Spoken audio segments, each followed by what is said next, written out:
Hello everyone, this is Sean Nettleton, Beck's Hybrid Southern Illinois Field Agronomist, coming at you again today with another quick update video from here in Southern Illinois. So what I'm looking at today is we are assessing what's left of some flooded cornfields. So this is some bottom ground here in Southern Illinois that went underwater with the recent rains. I think this particular area had about a foot of water.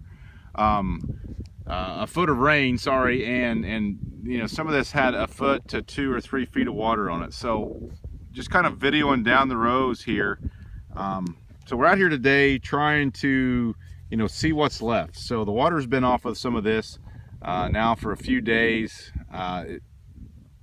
Surprisingly, some of this corn in this field was actually underwater for almost 5 days. So a lot of times we talk about corn can survive 2 to 4 days underwater based on temperatures. So the cooler the temperature, you know, 60 degrees and below, will slow the plant down to the point where we don't deplete the oxygen in the soil quite as quickly, and that can keep it hanging on. So what I'm looking at today is a couple corn plants, and what we're seeing here is, I know that there's some, the video is probably less than great, but the main thing I wanted to focus on was that we've got new growth. So we can see these dead leaves here on the corn plant, and some more injury up here on, say, the second leaf.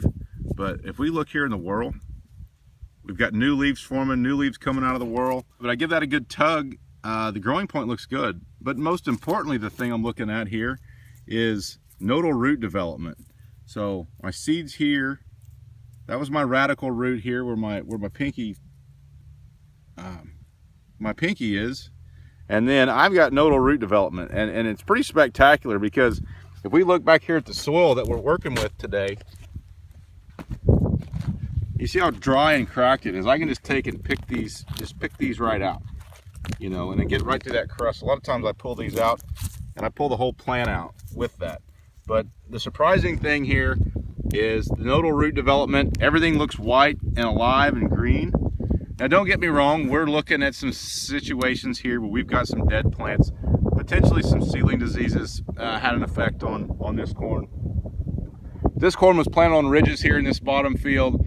It was planted at 32.5. We're getting anywhere from 28 to, and down into the mid-20s. But as of right now, we're looking at this stand as a stand that we absolutely need to keep.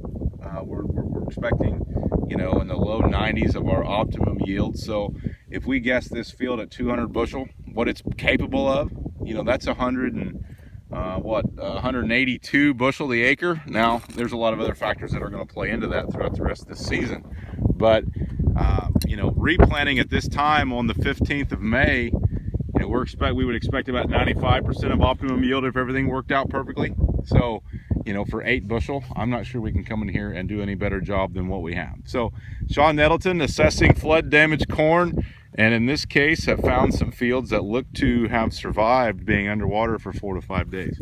With that, have a great day. We'll talk to you soon.